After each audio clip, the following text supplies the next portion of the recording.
When Johann Sebastian Bach composed his two-part Inventions, he did so, at first, to teach his eldest son, Wilhelm Friedemann Bach, not just how to play two-part Inventions well by making them sing, but also how to compose and understand music theory.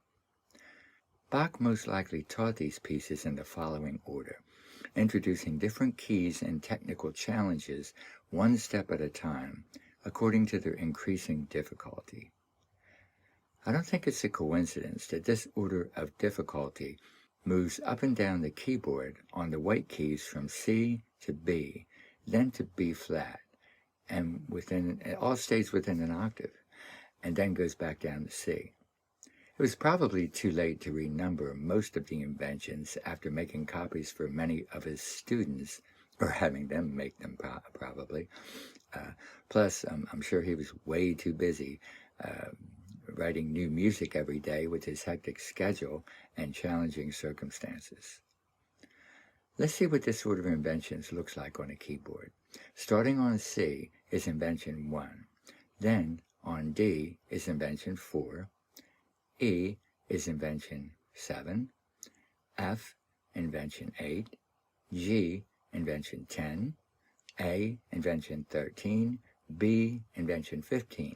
Then he goes to B flat with Invention 14, and back down the keyboard with A, Invention 12, G, Invention 11, F, Invention 9, and E, Invention 6. Then he includes the black key, E flat with Invention 5, and back down towards C with D, Invention 3, and back home to C with Invention 2. Invention 1 in C major is a fantastic piece with C major, no sharps, no flats, so the whole piece is played on just the white keys, right? No. Within a few measures, he introduces just one black key, F sharp. He shows you how to modulate into the dominant key, the fifth degree of all major scales. We won't get into the ingenious construction of this piece right now. I'll be making more than one video about that in the near future. Invention 1 is perfect for introducing the idea of playing two melodies at once, what we call counterpoint. You will be amazed at how well thought out this design is. High-level genius workings for sure. It's like learning to ride a bike with training wheels. You get the basics down without too much complexity. Now we move up the white keys with Invention 4 in D minor. Still relatively easy, but now you're getting a bit more action with your fingers. D minor introduces you to a bit of stretch here and there, kind of like taking off one of those training wheels. It's still manageable, but requires a tad more dexterity. Then Invention 7 in E minor. Here things get a bit trickier. You've got more notes to navigate, and the melody starts to twist and turn a bit more. It's like you're trying to balance without training wheels, but on a flat road. Next up, Invention 8 in F major. It only has one black key for each hand and looks easier than it is due to its fast tempo and the need to articulate the melody clearly with each hand. After F major, we move to Invention 10 in G major, which introduces 9/8 rhythm and more intricate challenges for making the voices sing. It's like you're not just riding your bike, you're now navigating through some mild terrain. Invention 13 in A minor and 15 in B minor follow, where the keys start to get more complex with sharps. It's like going uphill now. You need more strength, more focus, and your fingers start to deal with more technical stuff. The counterpoint gets denser, more interwoven, which requires you to think and play more independently with each hand.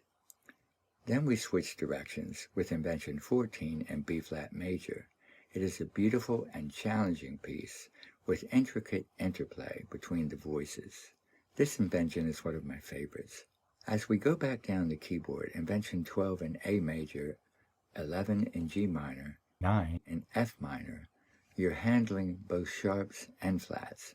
It's like you're mastering the hill, and now you're navigating through a landscape with both ups and downs, sharp turns, and you've got to keep your balance while doing so. Invention 6 in E major and 5 in E flat major introduce you to keys with more sharps or flats, increasing the technical demands on your fingers. Here, Bach is making sure you're not just playing notes, but really understanding how to move smoothly through these keys, which is like riding your bike through a tricky, winding path. Next to last, we have Invention 3 in D major. D major seems like a step back in key complexity, but the counterpoint here is where Bach throws the curveball at you. It's like when you think you've got the hang of it, and suddenly you're almost falling off your bike. Finally, we have Invention 2 in C minor. This one is no easy game. You have to use fingers 3 and 4 in an awkward position for short trills between black and white keys. While dealing with these technical difficulties, you must simultaneously be able to convey the emotion and depth of this piece. We're back full circle to C, but in a minor key, which is like riding that bike in the dark, with more nuanced control over speed and directions to convey the right feeling.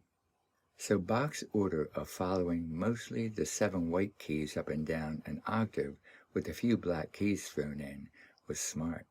He gradually ramps up the technical challenges, introduces you to different keys in a logical progression, and ensures that by the time you get to the harder ones, you've got the skills to handle them. It's like a well-designed video game where each level prepares you for the next, building on what you've learned while throwing in new challenges. Okay, that's all for now. See you in the next video.